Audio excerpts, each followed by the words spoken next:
এখন কোনো মেয়েকেই বিশ্বাস করা যায় না। আমি বিবাহ করব, খুব চিন্তায় আছি। প্রিয় ভাইরা, আমি মাঝে মাঝে একটা কথা বলি, আপনারা রাগ করবেন কিনা, সেটা হচ্ছে কতকগুলা বদের হাড্ডি পোলাপান আছে, এরা দুনিয়ার বদের বদ, কিন্তু ইনারা স্ত্রী নিবে বিবি সুফিয়া, আছে না? আছে। এই জন্য আমি বলি, ভালো স্ত্রী পাওয়ার জন্য প্রথম শর্ত নিজে ভালো হওয়া, স্বামী ভালো হওয়া। প্রত্যেক মহিলাই চায় তার স্বামী ভালো হোক, ঠিক না? আপনি প্রথমে নিজে ভালো হওয়ার চিন্তা করেন। আপনি নিজেকে সাক্ষ্য দিবেন যে আমি সত্যি একজন ভালো মানুষ, চরিত্রবান মানুষ। আমার আগে জিএফ এর কোনো কারবার ছিল না, কোন ফানে দিক ওদিক হাঁকাতাম না। অতএব আপনি যদি এটা প্রমাণ দিতে পারেন, আল্লাহ আপনার জন্য ব্যবস্থা করবেন। তবে আপনার জন্য দোয়াও আল্লাহ রাব্বুল আলামিন শিখিয়েছেন। কোরআনুল কারীমের মধ্যে সূরা ফুরকানের 74 নম্বর আয়াতে আল্লাহ শিখিয়েছেন, তুমি আল্লাহর কাছে দোয়া করো, রব্বানা হাব লানা মিন আজওয়াজিনা ওয়া যুররিয়াতিনা কুররাতা আয়ুন ওয়াজআলনা লিল মুত্তাকিনা ইমামা। এমন স্ত্রী দাও, এমন সন্তান দাও, চোখটা শীতল হয়ে যাবে, আমার সন্তানদেরকে মুমিনদের লিডার বানায় দাও। সুবহানাল্লাহ। এই দোয়া বেশি বেশি করেন, নিজে ভালো হওয়ার চেষ্টা করেন, আর পিতা মাতার সাথে পরামর্শ করে দেখে শুনে দিনকে প্রায়োরিটি দিয়ে মেয়ে বিয়ে করেন। ইনশাআল্লাহ আল্লাহ আমাদের জন্য ভালো স্ত্রীর ব্যবস্থা করে দিবেন। হিজড়ারা বাসে উঠে টাকা চায়, টাকা না দিলে বা টাকা দিতে দেরি হলে অশ্লীলতা করে অনেক সময় পায়জামা খুলে ফেলে, তাদের জন্য আমাদেরকে চূড়ান্ত বিব্রত হতে হয়। এখন এই সকল মহিলা বা এই সকল হিজড়াদেরকে কিছু না দিলে কি আমাদের গুনাহ হবে? প্রিয় ভাইরা, আমি আপনাদের কাছে প্রাথমিক একটা কথা বলতে চাই, ইসলামে হিজরা নামে কোনো কনসেপ্ট নাই। হিজরা নামে কোনো কনসেপ্ট, ইসলাম বলতেছে আকরাবু ইলা রিজাল আও আকরাবু ইলান নিসা। কোন একটা মানুষ পুরুষের মতো কিন্তু পূর্ণ পুরুষ নয়, কোন একটা নারী নারীর মতো কিন্তু পূর্ণ নারী নয়। ওই পুরুষের মতো কিন্তু পূর্ণ পুরুষ নয়, তার যাবতীয় বিধিবিধান, মিরাসনামা, শরীয়ত, পর্দা, হজ, নামাজ সব পুরুষের মতো। আরেকজন নারীর দিকে পূর্ণ নয়, কিন্তু নারী অঙ্গধারী, কিন্তু নারী পূর্ণতা নাই। তার বিধিবিধান, মিরাসনামা, হজ, নামাজ, রোজা সব ইসলামের পর্দা সব নারীদের মতো হবে, তৃতীয় লিঙ্গ নাই। এখন আমরা যেটাকে তৃতীয় লিঙ্গে বানাইছি, এটা একটা প্রতারণার নামান্তর। এরা শারীরিক প্রতিবন্ধী, কিন্তু এরা এখন বাংলাদেশের সবচেয়ে বড় চান্দাবাজ। অতএব ওয়া আম্মাস সাইলা ফালা তানহার, এটা কার জন্য?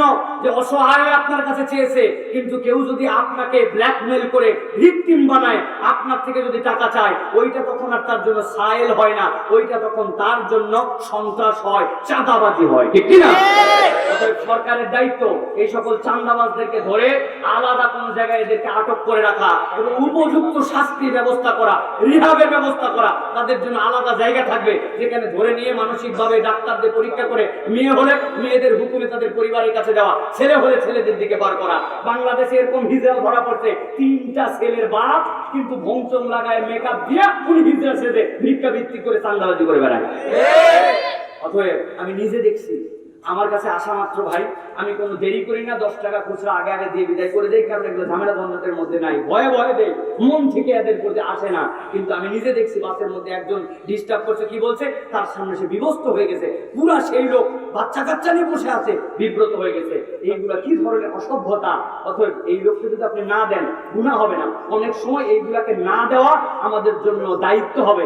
এইগুলাকে না দিয়ে সামাজিকভাবে প্রতিহত করলে তারা শিক্ষা পাবে, ঠিক কি না? এটা সামাজিক আন্দোলন হওয়া দরকার। আর যদি কেউ প্রকৃত হিজড়া হয়, সেরকম বেয়াদব হওয়ার কথা নয়। অতএব তাদের জন্য আমাদের মায়াও থাকবে, যেহেতু তারা শারীরিক প্রতিবন্ধী, রিহাবের ব্যবস্থা করতে হবে, সরকারকেও এই ক্ষেত্রে পদক্ষেপ নিতে হবে। আর কেউ যদি তাদেরকে টাকা না দেয়, গুনাহ হবে। এটা আমার ছোট্ট ক্ষুদ্র দৃষ্টিভঙ্গিতে মনে হয়। মেয়েদের চোখের পাপড়িতে মাস্কারা দেওয়া বা হালকা ভাঁজ করা জায়েজ আছে কিনা? যেহেতু আমরা জানি ভ্রু তোলা ইসলামে নিষিদ্ধ, সেক্ষেত্রে কি চোখে মাস্কারা দেওয়া বা চোখের পাপড়ি ভাঁজ করা জায়েজ আছে? প্রিয় বোনেরা, যারা আপনারা জিজ্ঞাসা করেছেন, বিষয়টি হচ্ছে যে বিবাহিত যে সকল নারী, এই নারীদের জন্য সৌন্দর্য চর্চা, তার সৌন্দর্য তার স্বামীর জন্য উপস্থাপন করা, ইসলাম কেবলমাত্র এটাকে উৎসাহই দেয় না, বলেন অনেক ক্ষেত্রে এইটা তার জন্য কল্যাণকর, ভালোবাসা বৃদ্ধি করে। কিন্তু ইসলামের যাবতীয় যে বিধানগুলো আছে এই বিধানগুলো দুই ধরনের, একটা ইবাদত আর একটা আদাত। একটা হচ্ছে তার নিজস্ব আচার আচরণ আর একটা ইবাদত। কোন আচার আচরণের সাথে যদি ইবাদত তথা আল্লাহর পক্ষ থেকে শরীয়তের কোনো নিষেধাজ্ঞা আসে তাহলে সেইটা আপনি করতে পারবেন না। ভুরু প্লাক করা, গায়ের মধ্যে ট্যাটু আঁকানো, আপনার চুলকে খোপায় উপর করে বেঁধে ঘোড়ার লেজের মতো উপর দিকে তুলে দেওয়া, এইগুলার ক্ষেত্রে শরীয়ত আপনার জন্য নিষেধাজ্ঞা দিয়েছে। অতএব আপনি দাঁত ফাঁকা করা, শরীরের মধ্যে উলসি আঁকানো, এগুলো নিষিদ্ধ। অতএব আপনি সৌন্দর্য বর্ধনের জন্য আপনি ভুরু প্লাক, আপনি মাথার চুল এরকম করে উঁচু করা, অথবা আপনার জন্য দাঁত ফাঁকা করা, গায়ে ট্যাটু আঁকানো, এগুলো করতে পারবেন না। কিন্তু শরীয়তে তার ভুরুর সাথে নিচে যে চোখের পাপড়ি সেখানে সৌন্দর্য বর্ধনের জন্য রং লাগানো, অথবা কোনো চুলকে স্ট্রেট করা, এইগুলা শরীয়ত আপনার জন্য নিষেধ করে না। তবে মৌলিক শর্ত আপনার এইগুলি কোনো পর পুরুষের কাছে প্রদর্শনের জন্য হবে না। আপনার বিবাহ উত্তর আপনার স্বামী আপনার এই সৌন্দর্য দেখতে পারেন।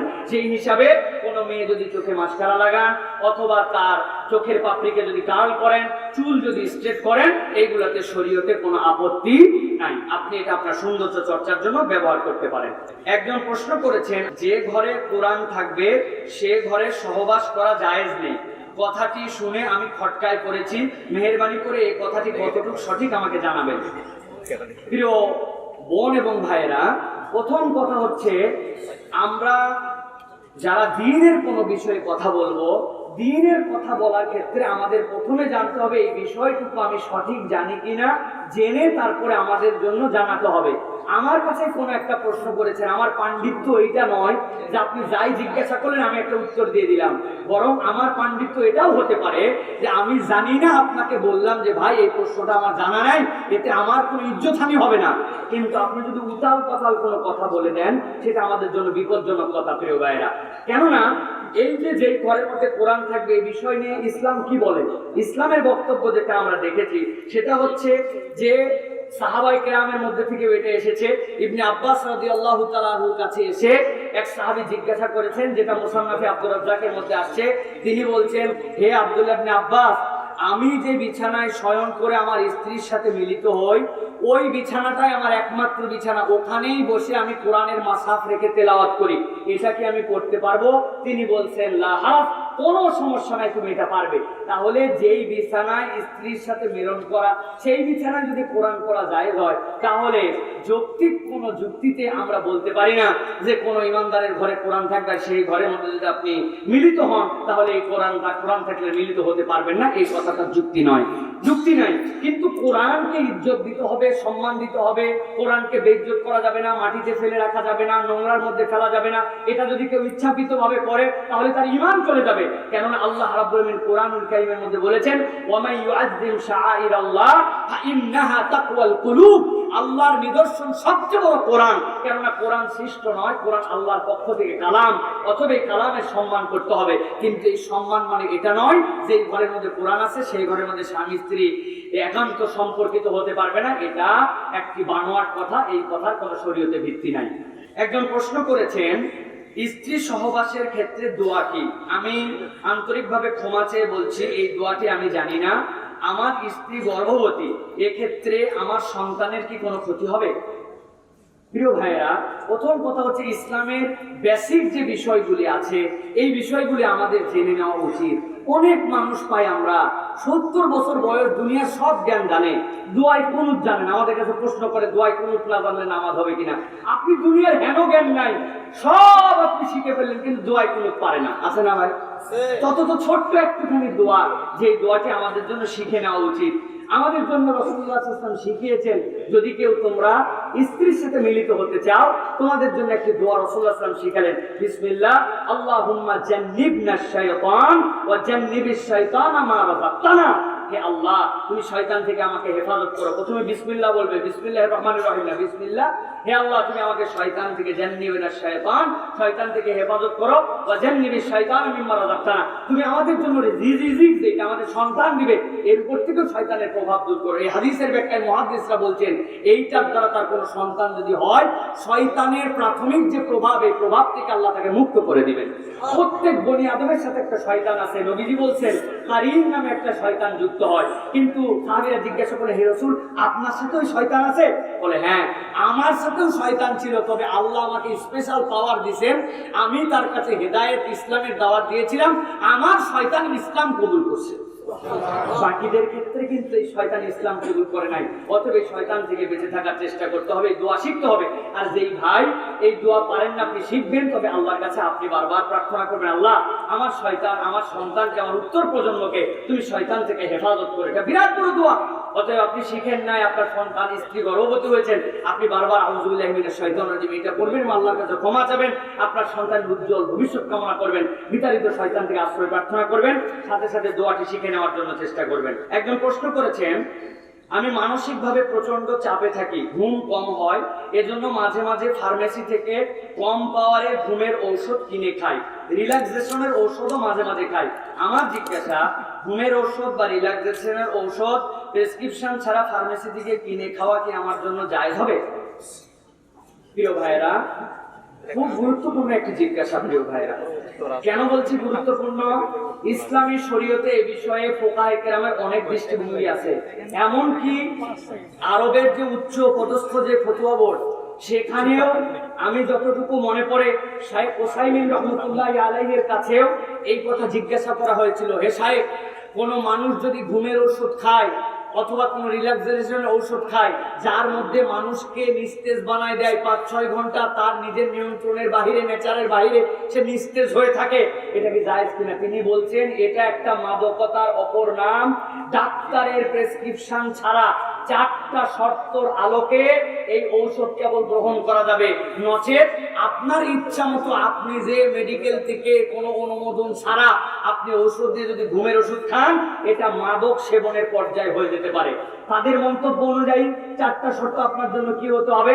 1 নম্বর হচ্ছে তীব্র প্রয়োজন, আপনার জীবন রক্ষার জন্য প্রয়োজন। 2 নম্বর, আপনার এমন ডাক্তার নির্ভরযোগ্য যিনি এ বিষয়ে পারদর্শী, তিনি আপনার জন্য এটা প্রেসক্রিপশন করছেন। 3 নম্বর, ডোজটা ততটুকু হবে যতটুকু না নিলেই নয়। চতুর্থত, এই চিকিৎসা করতে, এই ওষুধ গ্রহণ করার পরে যদি ভালো হওয়ার থেকে মন্দ অথবা এই ওষুধের দিকে তিনি আসক্ত হওয়ার সম্ভাবনা থাকে, তাহলেও এই ওষুধ গ্রহণ করা যাবে না। সুতরাং আপনি কোন রকম ডাক্তারি পরামর্শ ছাড়া যা ইচ্ছা তাই আপনি যেই ওষুধ খাবেন, এটা আপনার জন্য প্রকারান্তরে মাদকাসক্ত হয়ে যাওয়ার মতো এটার সম্ভাবনা আছে। কেননা এই সকল ওষুধ দ্বারা সাময়িক যে প্রশান্তি পান, পরের অশান্তিটা আরো বেশি। ওই অশান্তি দমনের জন্য এটা আস্তে আস্তে আপনার জন্য অভ্যাস হয়ে যাবে। অতএব এটা আপনি করতে পারেন না। আর যারা ঔষধের দোকানদার আছেন, সীমিত কয়টা লাভের জন্য মেহেরবানি করে এই ধরনের ঔষধ বিক্রি করবেন না। যদিও বাংলাদেশের প্রেসক্রিপশন সংক্রান্ত যে আইন আছে, ওই আইনে প্রেসক্রিপশন ছাড়া এই ধরনের ওষুধ বিক্রি করা নিষিদ্ধ। অতএব খবরদার, সারা দেশের বিভিন্ন মানুষ যখনই মন চালো, মাঝে মাঝে 3-4 দিন ঘুম হয় নাই, অথবা আমি একটা ঘুমের ওষুধ খাই ফেললাম, এটা একটা নেশার প্রকারান্তরে নাম হবে। ডাক্তারের এবং মুসলিম ডাক্তারের পরামর্শ ছাড়া, আপনি সিরিয়াস প্রবলেম এটা দেখানোর আলোকে ছাড়া আপনি নিজে নিজে ঘুমের ওষুধ, রিল্যাক্সেশনের ওষুধ খেতে পারবেন না। 3টা পরামর্শ: কোরআন তেলাওয়াত করবেন, নামাজের পরে রাসূল সাল্লাল্লাহু আলাইহি ওয়াসাল্লামের প্রতি প্রচুর পরিমাণে দরুদ শরীফ পড়বেন, এবং এশার নামাজের পরে আর্লি ঘুমানোর চেষ্টা করবেন, ফজরের নামাজ জামাতে ধরার চেষ্টা করবেন। এই 3 আমলে 80% আপনার ঘুমের প্রবলেম সলভ হবে, হৃদয়ে আপনার প্রশান্তি আসবে ইনশাআল্লাহ। শেখ আমাদের এলাকার মসজিদের সভাপতি মসজিদের টাকা সুদে লাগায়, যদিও স্বীকার করে না, লাভের টাকা আবার মসজিদের কাজে ব্যয় করে, এটা কি ইসলামে জায়েজ? মানে মসজিদের ইমাম মুয়াজ্জিনকে বেতন দেওয়ার জন্য মসজিদের উদ্যোগে একটি মদের দোকান দেওয়া হয়েছে, মদ বিক্রি করা, বিড়ি বিক্রি করার টাকা দিয়ে মসজিদের ইমাম মুয়াজ্জিনকে টাকা দেওয়া হয়, জায়েজ না না জায়েজ? এটা যদি হারাম হয়, তাহলে মসজিদের টাকা তো অন্য কোনো ক্ষেত্রে ব্যবহারই করা যাবে না। ভালো করে বোঝেন, আপনার মসজিদে কেউ একজন একটা আতরের বোতল দিছে, কি দিছে? মসজিদের জন্য ওয়াকফ হয়ে গেছে। মসজিদের ইমাম মুয়াজ্জিন পর্যন্ত ওই আতর থেকে আতর ইচ্ছা মতো ব্যক্তিগতভাবে লাগাতে পারবে না। সকল মুসল্লির জন্য ওয়াকফ মুসল্লিরা যদি লাগায় ওই অংশে লাগাতে পারবে, কিন্তু চিন্তা করতে সব মুসল্লি লাগানো হয়ে গেছে, ইমাম সাহেব পকেটে করে আতর নিয়ে চলে গেছে, জায়েজ নাই। মসজিদের ছোট্ট একটু ওয়াকফের জিনিসও ব্যবহার করা যাবে না। মসজিদের টাকা সম্মিলিত সিদ্ধান্তে যদি কোনো জায়গায় ব্যবহার করার মতো হয়, সেটা ফতোয়া নিয়ে আপনাকে ব্যবহার করতে হবে, নচেত মসজিদের টাকা কোনো জায়গায় লগ্নি করাও জায়েজ নাই। আপনি অতএব দানের টাকা নিয়ে ব্যবহার করে সেটা আবার সুদে লাগাবে, নাউযুবিল্লাহি মিন যালিক। এই রকম সভাপতি মসজিদে থাকে কেমন করে? এটাই তো জিজ্ঞাসা, ঠিক কি না? আপনারা আসেন কি করতে? এটা সভাপতি হয় কেমন করে? এটাকে আগে বের করে দিতে হবে। ইন্নামা ইয়ামুরু মাসাজিদাল্লাহ, আল্লাহ বলেন আল্লাহর ঘর নির্মাণকারী দায়িত্বশীল কারা হবে? আল্লাহ তার দায়িত্ব দিয়েছেন 1 নম্বর সালাত আদায়কারী হবে। যেই সভাপতি মসজিদের পড়শি হওয়ার পরে ফজরের নামাজে আসে না, ওর 1 নম্বর সভাপতির থেকে নাম বাতিল। হালালের খবর নাই, হারামের সম্পর্ক, বিশাল বড় টাকা পয়সা হয়ে গেছে, হালাল না হারাম কামাই করতে দেখার নাই, উনি এলাকার হেডাউনের সভাপতি। এত সহজ না। আল্লাহ আমাদেরকে হেদায়েত দান করুক, এটা কিয়ামতের আলামত। প্রিয় সাহেব, এলাকার অনেকেই মসজিদ নির্মাণের সময় ওয়াদা করে এত টাকা দিব, পরবর্তীতে দেয় না। আবার অনেকেই মাসিক ইমাম সাহেবের বেতন বাবদ টাকা দিতে অঙ্গীকার করে, কয়েক মাস দেওয়ার পর আর দেয় না, বারবার তাগাদা দেওয়ার পরে বিরক্ত হয়। তাদের বিষয়ে ইসলাম কি বলে? প্রিয় ভাইয়েরা, প্রথম কথা হচ্ছে ভাই, মসজিদ নির্মাণের জন্য যে টাকা দেওয়া, এটা বড় সৌভাগ্যের বিষয়। নবীজি বলছেন, মান বানা লিল্লাহি মাসজিদান বানাল্লাহু লাহু বাইতান ফিল জান্নাহ। আল্লাহর ঘর দুনিয়াতে নির্মাণ কাজে সহযোগী হলে আল্লাহ জান্নাতে তার ঘর বানায় দেন। সুবহানাল্লাহ। এখন আপনি যদি ওয়াদা করেন, তাহলে আপনার তো টাকাটা দিতে হবে। আপনার এই টাকাটা দেওয়া আপনার জন্য তখন দায়িত্ব হয়ে যায়। আর বাংলাদেশের সকল মসজিদের অবস্থা এইটা, আপনি হচ্ছে দাতা সদস্য হয়েছেন, মাসিক সদস্য হয়েছেন, আজীবন সদস্য হয়েছেন, 100 টাকা সাদা 5 বছর বাকি। কেন রে ভাই? আপনি কত ক্ষেত্রে কত টাকা ব্যবহার করে ফেলেন। ইসলাম আপনার ক্ষেত্রে এক্ষেত্রে দুইটা জিনিস বলবে। একটা, আপনি অক্ষম হয়ে গেছেন, টাকা দেওয়ার সময় টাকা ছিল, এখন ওয়াদা করার পরে আপনার টাকা নেই, আপনি ফকির হয়ে গেছেন, ইসলাম আপনাকে মাফ করে দিবে। কিন্তু সামর্থ্য থাকার পরেও ইসলাম যে ওয়াদা করার পরে ওয়াদা খেলাপ করে, ইসলাম বলে তার মধ্যে মুনাফিকের চরিত্র আছে। আর যার মধ্যে মুনাফিকের চরিত্র আছে, সে পূর্ণ মুমিন হতে পারে নাই। অতএব আল্লাহর ঘরের সাথে যদি ওয়াদা করেন, আপনি মেহেরবানি করে এই বিষয়ে সতর্ক হন। আর একটা কনসেপ্ট আপনাদের কাছে বলি, মসজিদে দান করি, কি বড় আমার পাওয়ার রে ভাই। আল্লাহর ঘর, সেখানে আমি দান করতেছি, দানবী। খবরদার বলবেন মসজিদে আল্লাহ আমাকে তৌফিক দিয়েছিলেন, একটু সহযোগী হলাম মসজিদের। মসজিদে আসলে আমাদের দান করার ক্ষমতা নাই, ঠিক কিনা ভাই? আল্লাহর দেওয়া রিজিক থেকে আমি আল্লাহর ঘরে দান করতেছি, কত বড় নিয়মত আমার। বলবেন বিনয়ের সাথে, মসজিদের সহযোগিতা করছে আমি, ইনশাআল্লাহ আল্লাহ বাড়ায় দিবেন। আর আমরা যেন ওয়াদা খেলাপকারী না হয়। সারা দেশে এই সমস্যা প্রিয় ভাইরা, আবেগের সময় ফট করে বলে দিছে, পরে যায় ওনারা আর খুঁজে পাওয়া যায় না। আল্লাহ আমাদেরকে হেফাজত করুন। বর্তমানে হিন্দুদের গোপন মিশন লাভ জিহাদ, এর থেকে মুসলমানরা কিভাবে বাঁচতে পারে, এই বিষয়টি নিয়ে অনেকেই আমাদের কাছে বারবার বলছেন। আপনাদের এখানে প্রশ্ন এসেছে, অনেক হিন্দুরা নাকি কৌশলে মুসলিম মেয়েদের সাথে সম্পর্কিত হয়ে তারা তাদের অর্থ, বিত্ত, প্রভাব বিভিন্ন কিছু দেখায়া মুসলমান মেয়েদেরকে বিয়ের টোপে ফেলে মুসলমান মেয়েদের সাথে রেপ করতেছে, তাদের সাথে গর্ভধারণ করার পরে এরপরে তাদের থেকে দূরে চলে যে মুসলমান মেয়েদেরকে এইভাবে প্রতারিত করতেছে। হতেও পারে এটা বাস্তবতা, কেননা কাফের মুশরিকদের চক্রান্তের কোনো শেষ নাই, তাদের চক্রান্ত শয়তানের চক্রান্ত। আল্লাহ এই জন্য কোরআনে বারবার বলেছেন যে তোমরা এই দুনিয়ার এই সকল চক্রান্ত থেকে আল্লাহর কাছে আশ্রয় চাও এবং বেঁচে থাকার চেষ্টা করো। অতএব প্রিয় বোনেরা, প্রিয় ভাইয়েরা, হারাম সবসময় বিপদ ডেকে নিয়ে আসে। ইসলাম বিবাহ পূর্ববর্তী সকল সম্পর্ককে হারাম করেছে। ইসলামের ভালোবাসা, ইসলামের লাভ, ইসলামের হক, ইসলামের মোহাব্বত সবগুলো আফটার ম্যারেজ, বিফোর ম্যারেজ নাই, সেটা হিন্দু হোক আর মুসলমান হোক। অতএব একটা পাপ আর একটা পাপের দিকে আপনাকে নিয়ে আসবে। আর এই সকল ষড়যন্ত্রের কোনো যদি নজির প্রমাণ আমাদের কাছে থাকে, সেইগুলো আমাদের সামনে এনে কারা এগুলোর পিছনে আছে এটা আমাদেরকে উন্মোচিত করার জন্য সতর্ক থাকতে হবে। আল্লাহ আমাদেরকে এই ফিতনা থেকে হেফাজত করুন। যুবকদেরকে এবং নারীদেরকে বলবো, আল্লাহর রাস্তা মোবাইলের ফিতনা থেকে বাঁচেন। এই মোবাইলের ফিতনার কারণে আমাদের বাকি সব ফিতনাগুলো এখন সহজ হয়ে গেছে। বাচ্চাদের হাতে হাতে মোবাইল হয়েছে। শায়েখ আহমদুল্লাহ মাঝে মাঝে একটা কথা বলেন, আমার শুনতে খুব ভালো লাগে। পিচ্চি বাচ্চার সাথে দেখা হলে বলেন, এই ছেলেরা আমাকে চেনো? বাচ্চারা বলে, জি শায়েখ, আপনাকে চিনি না মানে আপনি শায়েখ আহমদুল্লাহ। শায়েখ বলছেন, তোমরা একটাও ভালো ছেলে না। সাহেব আপনি এটা বললেন, আপনাকে আমরা চিনি, ভালো ছেলে না। বলছে তোমাদের বয়স 8, 9, 10, 12 বছর, তোমাকে চিনো কেমনি? চিনো মানে তোমরা ইউটিউব দেখো, ফেসবুক দেখো, তোমাদের তো এই বয়সে এটা দেখার কথা না। এইটা যারা এই বয়সে দেখে তারা তো বড় হতে হতে ধ্বংস হবে। আরেক মুরব্বীকে বলছেন, বাবা চেনেন? বলছেন আমাকে চিনলাম না তো বাবা, হুজুর হুজুর লাগতেছে। বলছে আপনি আমাকে চিনেন না? বলছে না বাবা আমি। বলছে আপনি ভালো মানুষ ভাই, কারণ এই বয়স পর্যন্ত আপনার হাতে মোবাইল নেই, মোবাইল থেকে তো আমাকে চিনে ফেলতে। অতএব এই ফিতনা থেকে আমাদের বেঁচে থাকতে হবে। এই সকল লাভ মিশন, এই সকল লাভ জিহাদ, এই সকল সব মোবাইল ফিতনা দিয়ে হচ্ছে। মেয়েরা, পুরুষরা এই সকল হারাম রিলেশন, হারাম কার্যকলাপ থেকে হেফাজতে থাকার জন্য চেষ্টা করতে হবে প্রিয় ভাইরা। এটা আমাদের ঈমানি দায়িত্ব। আল্লাহ বোঝার তৌফিক দান করেন। আমাদের ফজর মসজিদে লাইট অফ করে পড়ে, বাহিরে আলো আলো হয়ে যায়। আমার জিজ্ঞাসা, এভাবে নামাজ পড়ার হুকুম কি? প্রিয় ভাইরা, আমাদের দেশে ফজরকে আমরা একটু দেরি করে পড়ি, যদিও এটা হাদিসে রাসূল সাল্লাল্লাহু আলাইহি ওয়াসাল্লাম থেকে প্রমাণিত আছে। রাসূলুল্লাহ সাল্লাল্লাহু আলাইহি ওয়াসাল্লাম থেকে হাদিস আছে, আসফিরি বিল ফজর, নবীজি বলছেন তোমরা ফজরটা একটু আলো করে পড়ো, ফা ইন্নাহু আ'জামু লিল আজরি। নবী বলছেন কেননা এর মধ্যে তোমাদের জন্য উত্তম প্রতিদান আছে। কিন্তু তোমরা আলো করে পড়া মানে কি? আলো করে পড়া মানে সূর্য ওঠার আলো নয়। আপনাকে এই আলো করে পড়ার মানে আপনাকে একটা সুন্নত মনে রাখতে হবে।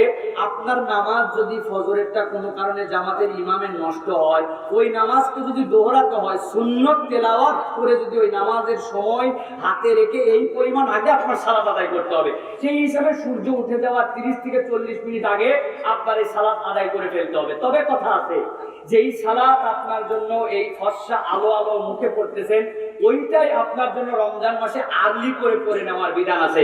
সাহাবীরা বলতেছেন রাসূলুল্লাহ সাল্লাল্লাহু আলাইহি সাল্লাম ফজরের সেহরি করতেন এবং এই সেহরির পরে সালাতে যেতেন। জিজ্ঞাসা করা হয়েছে এই দুয়ের মাঝে কতটুকু সময় থাকতো?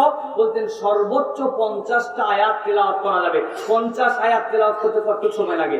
সর্বোচ্চ আপনার জন্য 6 থেকে 8, জোরে জোরে পড়লে অথবা আস্তে পড়লে 10 মিনিটের মধ্যে আপনার 50 আয়াত পড়া হয়ে যায়। অতএব ফজরের যেটা রমাদান, ওইটা আর্লি করা রাসূল সাল্লাল্লাহু আলাইহি ওয়াসাল্লাম থেকে প্রমাণিত। আর বাকি ফজর পড়লেও এত দূর নয় যে সূর্য তুলে ফেলছেন, 30-40 মিনিট হাতে রেখে এই সময় আমরা ফজর পড়তে পারি, এটা আমাদের জন্য উত্তম হবে প্রিয় ভাইরা।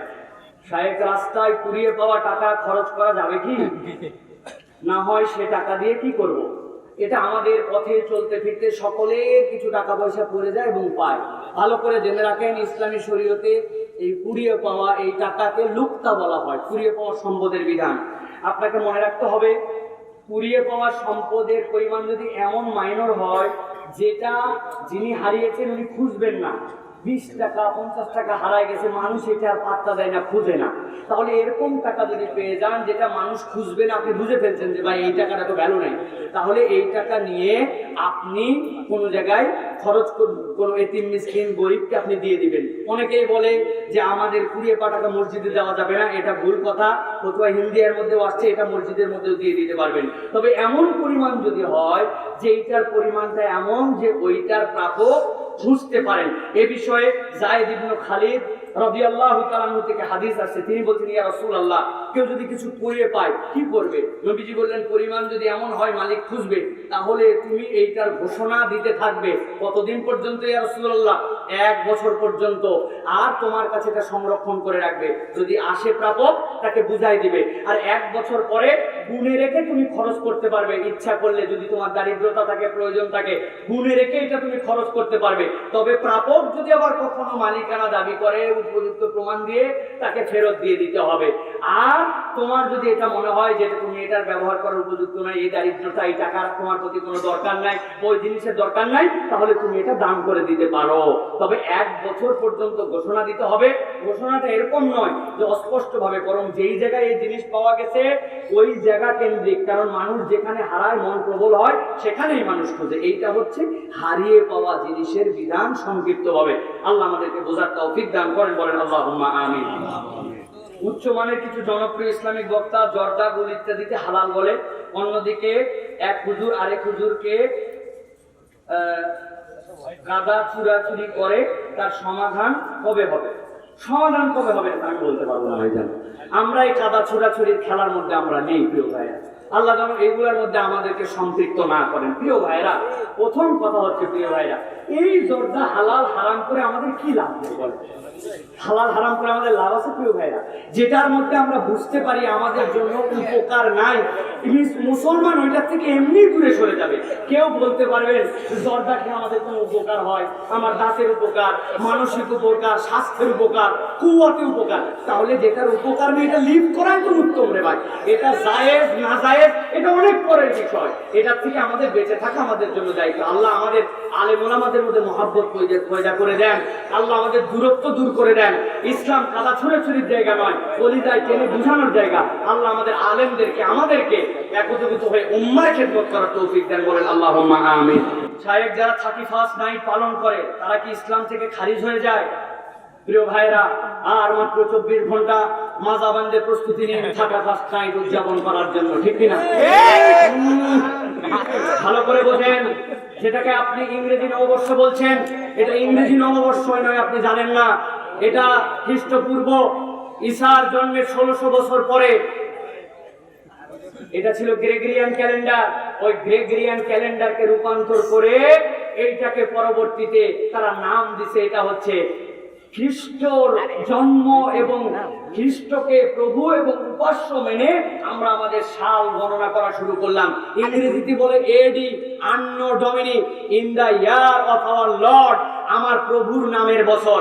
ত্রিতত্ত্ববাদ যারা বিশ্বাস করে, মুসা ঈসা হচ্ছে আল্লাহর সন্তান, মরিয়ম হচ্ছে আল্লাহ রাব্বুল আলামিনের স্ত্রী, নাউজুবিল্লাহ, এই তিন মিলে তারা এই হিসাব করে ওই সেই গ্রেগরিয়ান ক্যালেন্ডারকে রূপান্তর করে এইটাকে খ্রিস্টীয় একটা ধর্মীয় ক্যালেন্ডার রূপান্তর দিয়েছে। আপনি বলতেছেন ইংরেজি ক্যালেন্ডার, এটার প্রকৃত ইতিহাস জানেন না, এটা তাদের একটা ধর্মীয় ক্যালেন্ডার। ব্যবহার করতে পারবো কি পারবো না?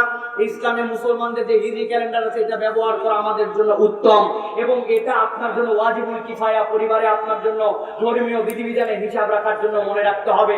কিন্তু মুআমালাতের ক্ষেত্রে তাদের এই হিসাবের জন্য আমরা ব্যবহার করতে পারি। কিন্তু তারা এইটাকে কেন্দ্র করে 31st নাইট যেটা উদযাপন করে, এটা একটা বিজাতীয় সংস্কৃতি। কোন মুসলমান এর সাথে সম্পৃক্ত হতে পারে না। কোন যুবক যদি বিশ্বাস করে আমার ধর্ম ইসলাম, ইসলাম আমার আল্লাহ রাসূল আমার বিধান আমার জন্য দিয়েছেন, সে কখনো এই সংস্কৃতি, এই উৎসব, এরকম কোন কার্যক্রমের মধ্যে সে অংশগ্রহণ তো দূরের কথা, এখানে যেতেও পারে না, ঠিক কি না? আপনি যদি এখন ঘোষণা দেন ধর্ম যার যার, উৎসব সবার, আপনার সাথে আমার কোনো বক্তব্য নাই। কিন্তু আপনি যদি বলেন ধর্ম যার, উৎসব সবার, আপনার সাথে আমার কথা আছে। আপনি বলবেন ও হিন্দু ভাই, ধর্ম যার যার, উৎসব সবার, তুমি কুরবানির গরুটা আমি কুরবানি দেবো, তুমি 4 ঠ্যাং ধরো, অন্তত সামনের 2 ঠ্যাং পিছনের 2 ঠ্যাং আমি জবাই করব, রাজি হবে না? কেন রাজি হবে না? এই সমস্যা গরু জবাই করার জন্য তুমি আসো ভাই, এই সমস্যা আসবে না ভাই। জুম্মার দিন আমাদের সাপ্তাহিক আনন্দের দিন, ওদের দিন, অতএব তুমি ওযু গোসল করে সুন্দর করে জুম্মার দিন আমার সাথে মসজিদে নামাজ পড়তে আসো। বললো ইয়ার কি অর্জন লাগাইছো নাকি বেটা, আমি কি কারণ নামাজ পড়বো, বলবে না? জুমা আমার উৎসবের দিন তুমি আসবে না কেন ভাই? সবাই জানে যে জায়গায় ঠিক, কেবল যেইগুলা বদ্ধ পাগল কোরআনের অপব্যাখ্যা করে লাকুম দীনুকুম ওয়ালিয়া দিন বলে, মানে এটা বুঝাচ্ছে ধর্ম সবার সবার, তোমার দিন তোমার, আমার দিন আমার। দেখো এই কথা বলার পর তোমার ঈমান চলে যাবে। লাকুম দীনুকুম ওয়ালিয়া দিন মানে তোমার ধর্ম তোমার, আমার ধর্ম আমার। আজকের থেকে ঘোষণা হলো লা আ'বুদু মা তা'বুদুন ওয়ালা আনতুম আ'বিদুনা মা আ'বুদ। তুমি যার ইবাদত করো আমার সাথে তার সম্পর্ক নাই, আমি যার ইবাদত করি তোমার সাথে সম্পর্ক নাই। এটা সেপারেশন, এটা একত্রিত করা নয়, ঠিক কি না? আপনি যদি বিশ্বাস করেন ধর্ম যার, উৎসব তার, আপনি কখনোই 31st নাইট উদযাপন করতে পারেন না। আপনি যদি তারপরেও মুসলমানের পরিচয় দিয়ে কাজ করেন, মনে করেন কিচ্ছু হবে না, রাত তো ইসলামের কথা, আপনি ইসলাম থেকে খারিজ হয়ে যেতে পারেন। পিতা মাতা যারা আছেন, মাইকের শব্দ বহুদূর যাচ্ছে, আপনাদেরকে বলবো আপনি কেমন বাপ, কেমন ভাই, কেমন অভিভাবক, কেমন লিডার, কেমন নেতা, কেমন মুরব্বী। আপনার সন্তান আপনার বাড়িতে থাকবে, আপনার খাবে, আপনার এলাকায় চলাফেরা করবে, আর আপনার কথা না শুনে সে মুসলমানদের বিপক্ষে এইরকম একটি যে সংস্কৃতি আমার নয়, বাঙালি সংস্কৃতির মধ্যেও পড়ে না, সেটার মধ্যে সে অংশগ্রহণ করবে। আপনি বাধা দিতে পারেন না? আপনি মরার পরে আপনার জানাজা হবে, মুসলমানের গোরস্থানে দাফন হবে, আর আপনি বিজাতীয় সংস্কৃতিকে সমর্থন করেন। একটু করলে কি হয়, সকলে করতে যে সমস্যা কোথায়? একটুখানি উপর দিকে গেলে আতশবাজি মারছি, একটু সুন্দর করে প্যান্ডেল ঘিরে একটু পিকনিক খাইছি, একটু লাল পানি খাইছি, বিড়ির ভিতর থেকে মাল বের করে দিয়ে আলাদা করে কুচকুচ করে কেটে গাঁজা ভরে একটু টানছি, সমস্যা কোথায়? আছে না? আছে ভাই। যে আগুন আজকে আপনি জ্বলাইছেন, ওই আগুনে আপনাকে দুনিয়াতেও জ্বলতে হবে, হাসরের দিনেও জ্বলতে হবে। অতএব দুই আগুন থেকে বাঁচতে হলে এখান থেকে আপনাকে প্রতিহত করে, এখান থেকে আপনাকে আপনার প্রজন্মকে হেফাজত করতে হবে, ঠিক কিনা? শপথ নিতে পারেন এর সাথে আপনারা নাই? এর সাথে আপনারা নাই? আল্লাহ আপনাদেরকে হেফাজত করুন। আপনাদের কাছে বলবো, বড় বড় লেকচার দিবেন না। আপনারা বলবেন গুলশানে ঢোকা যাবে না, মেহেরবানি করে আতশবাজি ফুটানো যাবে না, অমুক এলাকায় যাওয়া যাবে না, রাত্রেবেলা গাড়ি চালানো যাবে না। আতশবাজি কি ভাই কোনো গাছে ধরে, না আসমান থেকে বৃষ্টির সাথে পড়ে? আতশবাজির যে সকল মাল মেডিসিন যেগুলা এর মধ্যে বারুদ থাকে, এগুলো আমদানি করতে হয় অথবা কোনো ফ্যাক্টরিতে উৎপাদন করতে হয়। আপনি আমদানি বন্ধ করে ফ্যাক্টরিতে উৎপাদন বন্ধ করলে তো আতশবাজি আসবে না, ফুটবে না এগুলা। আপনি এইদিকে নাই, ওদিকে আপনি বলতেছেন এই সকল করা হবে না। সুরসুরি বক্তব্য দিলে হবে না, দায়িত্বশীল আচরণ করতে হবে প্রশাসনকে, ঠিক কিনা? মদের বার খোলা রাখবেন, আপনি বাচ্চাদেরকে অন্য সময় কনসার্ট করাবেন, বেদম নাচ গান করাবেন। আগেকার জীবনে কোনোদিন আমরা দেখি নাই ভোটের প্রচারের সময় এত উদ্দাম পাদাম গান, এত ধরনের অসভ্যতা। নামাজ হয় আর পাশ থেকে মাইকে মিছিলের গান হচ্ছে, আপনার গান বলতে হয় না, মনের মধ্যে ডেক লাগায় লাগায় ভোটের প্রচারে গানের ব্যবহার। এর আগেও তো ভোট হয়েছে, আমরা এগুলো দেখি না। এইগুলো সব করে আবার বলবেন ছেলেদেরকে ভালো হতে হবে, মাদক নেওয়া যাবে না, অসভ্য হওয়া যাবে না, নারীদেরকে সম্মান করতে হবে। আপনি এদিকে দরজা খুলে দিয়েছেন, ওদিকে আবার বলতেছেন তোমরা চুরি করো না। সাবধান হবেন, সাবধান হয়ে যাবেন। এইগুলা থেকে আল্লাহ আমাদেরকে হেফাজত করুন। মাহফিলকে কেন্দ্র করে যে দোকান অথবা মেলা হয়, সেটা ইসলাম কিভাবে দেখে? প্রিয় ভাইয়েরা, আমাদের দেশে মাহফিল একটা সংস্কৃতি, মাহফিল একটা ইসলামী আয়োজন। এটা আমাদের জন্য একটা উৎসবের মতো। এখানে দিনই কার্যক্রম হয়। এর আগ পর্যন্ত এখানে বিভিন্ন ধরনের দোকানপাট আসে, জিলাপি নিয়ে আসে, বিভিন্ন ধরনের মানুষজনের জন্য তসবি, আতর, বই পুস্তক, খাবার দোকান এগুলো আসে। এইগুলা মুআমালা, এইগুলো আমাদের জন্য নাজায়েজ নয়। কিন্তু এটা নাজায়েজ কখন হবে? এই দোকানে যদি কোনো হারাম বিক্রি হয়, মাহফিলের দোকানে যদি বিড়ি বিক্রি হয়, এটা তো আপনার জন্য হারাম একটা কার্যক্রম। এমন ভাবে দোকান হয়েছে, ছেলে মেয়ে সব ওই জায়গায় গেছে, হালাল কাজ করতেছে, হারাম হলো, এটা তাহলে অবৈধ হবে। নচেত এই দোকান যদি হয়, এইটাকে আপনি মেলা নাম দিয়ে অথবা এটাকে একদম আপনি বাতিল করে দিবেন, বিষয়টি এরকম নয়। তবে দোকানদার ভাইদের জন্য বলবো, ভাই আল্লাহ তো আপনার জন্য রিজিক দিয়েছেনই, অন্তত পক্ষে আলোচকরা যখন আলোচনা শুরু করে দেন এসার পরে, আপনি আপনার দোকানটা বন্ধ করে ফেলেন, এটা আপনার জন্য বারাকা হবে। কেননা মাহফিলের উদ্দেশ্য করে দোকান আসছে, দোকানের উদ্দেশ্যে মাহফিল হচ্ছে না। আপনি মূল উদ্দেশ্য যদি ব্যাঘাত ঘটান, তাহলে আল্লাহর কাছে আপনাকে দায়বদ্ধ থাকতে হবে। অতএব দুই পক্ষকে সতর্ক হতে হবে। আল্লাহ আমাদেরকে বোঝার তৌফিক দান করেন। শায়েখ নতুন বছর উপলক্ষে অনেকেই অনেক কিছু মান্যত করে এবং তারা আশা করে তা পূরণ হবে। ইসলাম এ সম্পর্কে কি বলে? প্রিয় ভাইয়েরা, এটা হচ্ছে প্যাগান বিশ্বাস। প্যাগান সংস্কৃতিতে ছিল, তারা নববর্ষ যখন করত, তখন গায়ের মধ্যে কাদা মাখতো, অথবা যখন আকাশে বৃষ্টি হতো না, ওই বৃষ্টি আনার জন্য নিজেরা মাটির সাথে গড়াগড়ি খেত। জিজ্ঞাসা করতো, কেন মাটির সাথে গড়াগড়ি খাও? বলে, মাটির সাথে গড়াগড়ি হয়ে আমরা নেচারের সাথে মিশতেছি, আসমান থেকে নেচারে বৃষ্টি আসে, অথবা আমরা মাটির সাথে মিশায় মাটির ভান ধরলে আসমান থেকে বৃষ্টি আসবে। ভাই, কোনো ভান ধরে কি বৃষ্টি হয়? না বৃষ্টি আল্লাহর সিদ্ধান্ত হয়।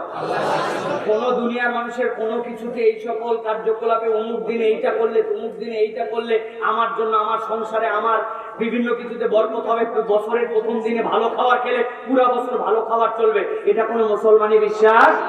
এটা প্যাগান বিশ্বাস। এই বিশ্বাস মুসলমানদের মধ্যে আস্তে আস্তে আসছে, পরিপূর্ণভাবে মুখে না বললেও মনে মনে বলে, হলেও হতে পারে ভাই। আছে না ভাই? যদি হয় ভাই একটু করে রাখলাম ভাই, আসলে আমি ওই রকম শিরিক টিরিক করি না, কিন্তু একটু মনে এরকম হয় জন্য এরকম। দেখছি বাড়িতে বের হওয়ার সময় কাক ডাকলো, না আজকে আর এই কাজের জন্য যাব না। অনেক ইমানদার এখন পর্যন্ত কাক ডাকাকেও বিশ্বাস করে। আছে না ভাই? তো এই জন্য বলবো, নতুন বছর উপলক্ষে কোনো মান্যত কোনো কিছু করা ইসলামী শরীয়ত সম্মত নয়। আল্লাহ বলছেন, আল্লাহ তোমাদের প্রত্যেক রাতেই মৃত্যু দেন, আবার নতুন একটা দিবস দেন, প্রতিদিনই আমাদের জন্য নতুন বছর। আল্লাহ বলছেন দায়িত্ব কি? 1 নম্বর দায়িত্ব, অতীতের জীবনের জন্য ভুল হলে তওবা করে বাকিগুলোর জন্য কৃতজ্ঞ হওয়া, ভবিষ্যতের প্রত্যেকটা দিনের জন্য আল্লাহর দিকে দৃঢ় পদক্ষেপ নেওয়া। এটাই হবে প্রতিদিনের আমাদের মান্য, ঠিক না? আল্লাহ আমাদেরকে বোঝার তৌফিক দান করেন।